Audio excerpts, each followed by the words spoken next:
On July 6, 2026, Earth reaches the farthest point from the sun it gets all year, 3 million miles farther than it was back in January. A kid asked me about that this week. So, why is July the hottest month? Because seasons aren't about distance, they're about tilt. Earth is leaned over 23.5 degrees, and in July, the northern hemisphere is tipped right at the sun. Distance barely matters. Geometry does. Welcome back to Hidden Universe. This is the July 2026 Night Sky Guide. What's actually visible from a typical suburban backyard this month, the stories behind each object, and the gear you need to see them. Let's start with the calendar. July has 6 events worth circling on a clear night. First, that Aphelion on July 6th. There's nothing to look at, it's just a quiet number. Earth sits 94.5 million miles from the sun. In January, that gap was only 91.4 million miles. The word itself was coined by Johannes Kepler 400 years ago, when he proved orbits aren't circles.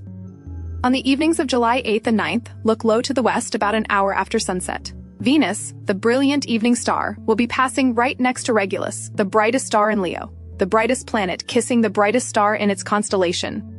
Bright enough to spot from a city. You don't need any equipment, just a clear western horizon and a few minutes after sunset. On the morning of July 11th, set an alarm.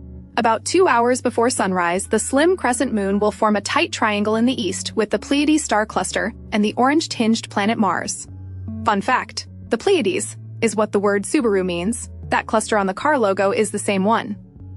All 3 fit inside a circle just over 5 degrees wide, about the width of 3 fingers held at arm's length. Then, on the evening of July 17th, a slender crescent moon will pair up with brilliant Venus low in the western sky just after sunset, 2 of the brightest objects in the sky side by side. On July 29th, the full moon rises. It's known as the buck moon. The buck moon name comes from Algonquin tradition. July is when a male deer's new antlers grow at their fastest, as much as half an inch a day. But other cultures named this same moon differently. The Cherokee called it the ripe corn moon. Old European farmers called it the hay moon. Every culture saw the same night sky and named it after what mattered most to them. And on the last nights of July, the 30th and 31st, 2 meteor showers peak at the same time, the Delta Aquariids and the Alpha Capricornids, usually a great combined display. But this year, there's a catch. The buck moon was full just 2 nights earlier. It will still be more than 80% illuminated during the meteor peak. Bright moonlight washes out everything except the brightest fireballs. Worth a look, but temper expectations. Now, the deep sky. What's overhead this month? Starting with what you can see with no equipment at all. July is the peak of Milky Way season. The brightest patches of the southern Milky Way mark the constellation Sagittarius, the Archer. In Greek myth, he's a centaur with a bow drawn, his arrow aimed at the heart of Scorpius.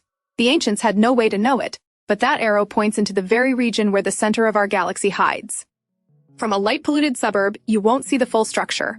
On a clear, moonless night, you'll catch the brightest knots of stars in Sagittarius, the so-called teapot pattern, sitting low in the south.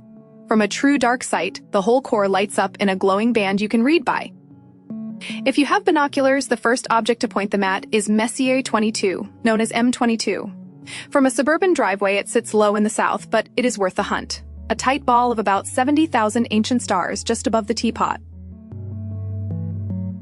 Most northern viewers chase M13 and Hercules, the famous summer globular.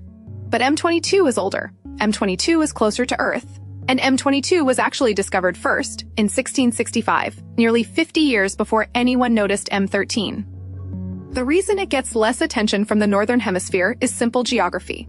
M22 sits low in the southern sky. For most of the United States, it never climbs more than about a third of the way above the horizon, which means the haze and light pollution near the horizon dim it. But it's worth the effort. Those stars are roughly 12 billion years old.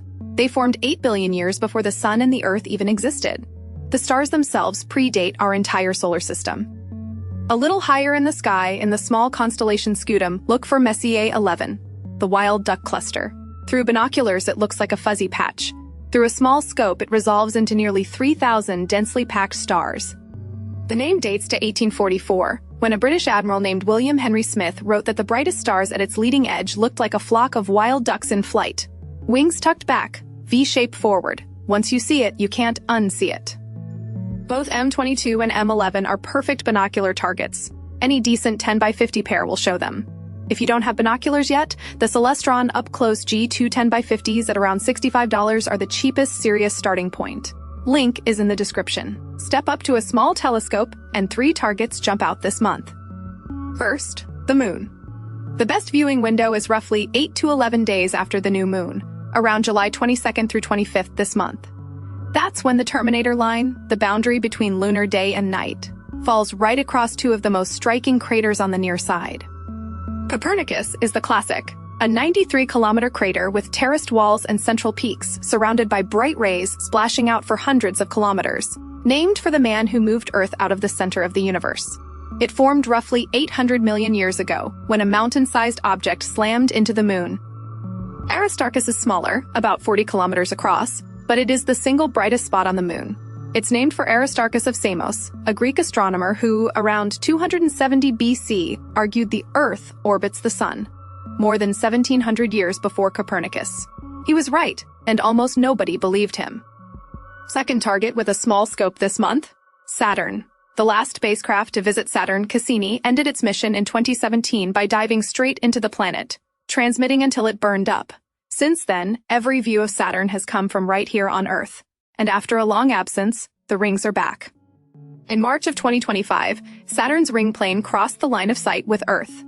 For most of last year, the rings appeared edge-on, essentially invisible.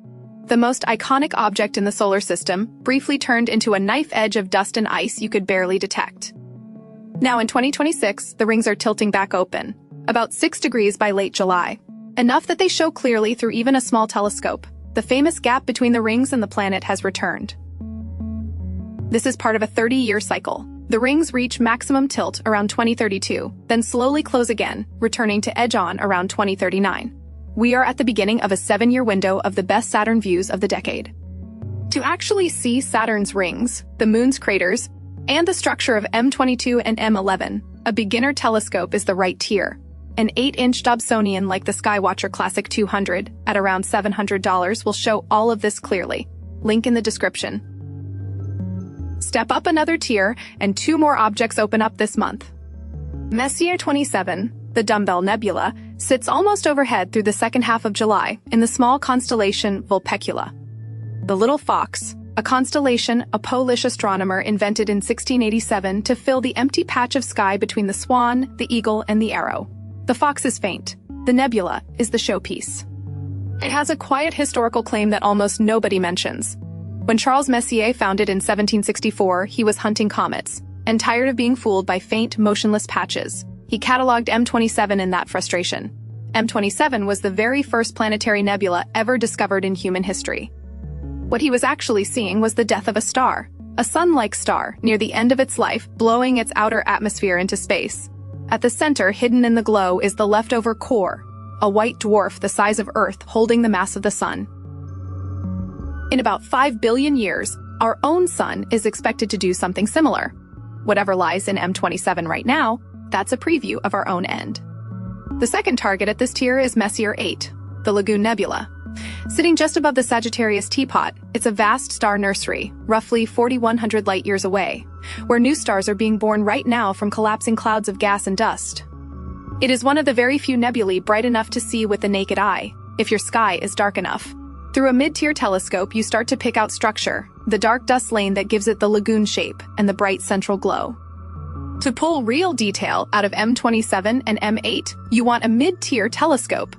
An 8-inch Celestron next star at around $1,500 is the workhorse of this category. Motorized, easy to point, deep enough to bring out structure in faint nebulae. Link in the description. And then there's one more target this month. One you cannot see through any telescope, but you can absolutely point one at it. When you look toward the Sagittarius teapot this July, you are looking directly at the supermassive black hole at the center of our own galaxy. Its name is Sagittarius A star. Sagittarius A star holds the mass of about 4 million suns, compressed into a region smaller than the orbit of Mercury. It sits roughly 27,000 light-years from Earth. It was first detected as a strange radio source in 1974 by 2 astronomers using a telescope in West Virginia. The asterisk in the name was added later. The astronomer who picked it said, "Excited atoms get an asterisk," and this object was exciting. Decades of tracking stars whipping around it won the 2020 Nobel Prize in Physics. And then, in May of 2022, the Event Horizon Telescope released the first actual image of it. A glowing orange ring around a perfect dark center. The shadow of the black hole against the gas falling toward it. The first real picture of the monster at the heart of our home. You cannot see Sagittarius A star through any consumer telescope. 27,000 light-years of dust and stars are in the way. But every July, the move is to do this from your driveway anyway. Point the scope at the brightest patch of the southern Milky Way and know that the center of the galaxy is right there. The dragon. Hidden. A smart telescope like the Unistellar Odyssey can't punch through that dust either. Nothing in the visual range can. But it can pull out the gas clouds and star nurseries around the core. The captures of M8, M11, and M27 in this video came straight from my Odyssey, from a suburban driveway, on regular July nights. That's July 2026. To quickly run it all back. Eyes only, the calendar of conjunctions and the buck moon, binoculars, M22 and the wild duck cluster, a first telescope, Saturn's returning rings and the great lunar craters. A mid-tier scope, the Dumbbell Nebula and the Lagoon, and a smart telescope, pointed at the heart of the galaxy, where a black hole is hiding behind 27,000 light-years of starlight. Every piece of gear mentioned today is linked in the description, by tier. Going through those links supports the channel at no extra cost to you, and it is the main way these monthly guides get made. If you found this useful, subscribe. The August 2026 Sky Guide drops August 1st. I'll see you under the stars.